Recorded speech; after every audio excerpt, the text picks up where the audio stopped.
Now, back to Pinoy Explorer dito sa TV5.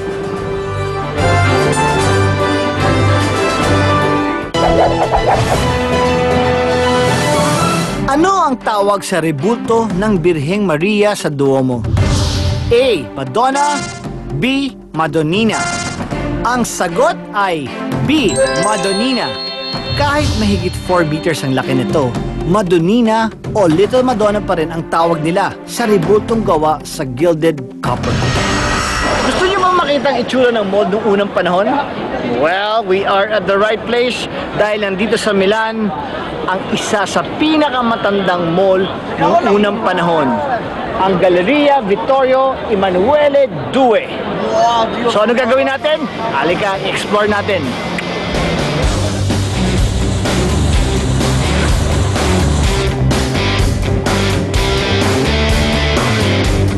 Kaya ganun ang name ng mall na ito, dahil sa ipinangalan nito sa unang hari ng Italy. 1867 pa ito nagbukas, kaya halos 150 years old na ito ngayon. May 4 na floor sa mall na ito. Pansinin niyo ang bubong, kagaya ng Eiffel Tower sa France. Gawa ito sa bakal at salamin, pero nauna ito sa Eiffel Tower ng 20 years. Talagang enggrande ang mall na ito, kaya naman binansagan itong Il Salotto di Milano o Sala ng Milan. Sa sahig pa lang, nagkalat ang obra maestrang musik. At ang mga shops dito, napakasosyal. 99 years nang may pwesto rito ang Prada. Nandito rin ang iba pang mamahaling brand gaya ng Louis Vuitton at Gucci. Dinudugtong ng mall na ito ang Duomo at Teatro alla Scala, isang sikat na Italian opera house. Sarap siya na mag-shopping kung meron lang tayong pera. Pero kung walang pera pang shopping, pwede natin subukan ng isang tradisyon dito sa Milan. Subukan natin, makasakaling swertein tayo.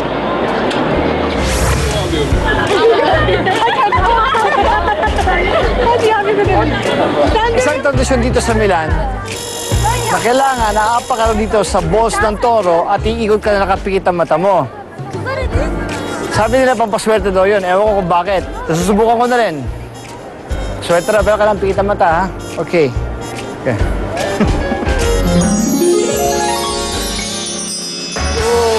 Uy! Uy! Ang toro ay simbolo ng karatig syudad na Turin. Actually, kanang paa raw dapat ang ginagamit sa pag-ikot ng 3 beses para swertihin ka. Ang hindi swerte ay yung toro, kasi dahil sa kasikatan ng tradisyon, nagkabutas na doon mismo sa pribadong parte ng toro. Isa pang sikat na tanawin sa Milan ay ang castle na ito, ang Castello Forzesco. Dito may 1 dosenang mini museums at park.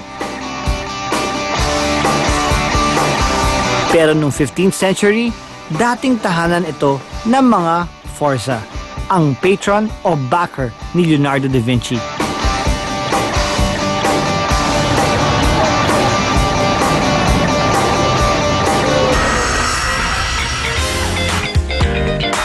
Kilala niyo ba si Leonardo da Vinci?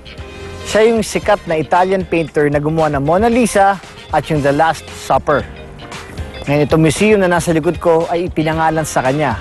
At ito ang Leonardo da Vinci Science and Technology Museum. Siguro may tatanong nyo, ano ang connect ni Da Vinci sa Science and Technology? Ito ang sagot. Bukod sa pagiging sikat na pintor, si Da Vinci ay isa ring mathematician, engineer, at architect.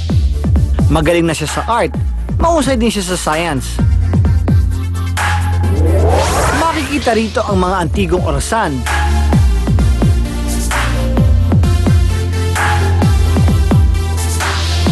typewriter, keyboard gaya ng harmonium, sinaunang organ noong umpisa ng 20th century, wind and string musical instruments,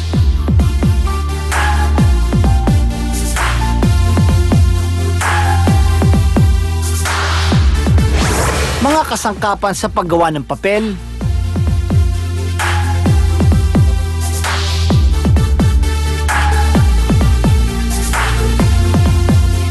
mga sketch ni Da Vinci tungkol sa paglipad at katawan ng tao.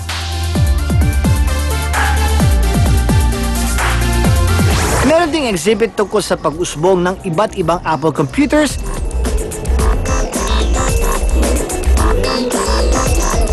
at mini-tribute sa founder nitong si Steve Jobs.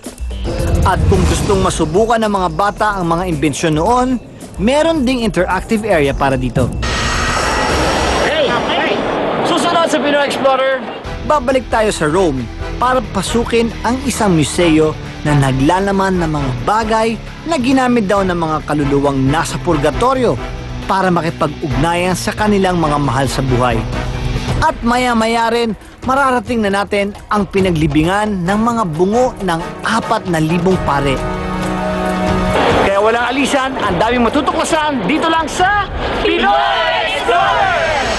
Magkano ang painting ni Leonardo da Vinci na Mona Lisa? A. $100 million. B. Wala itong presyo.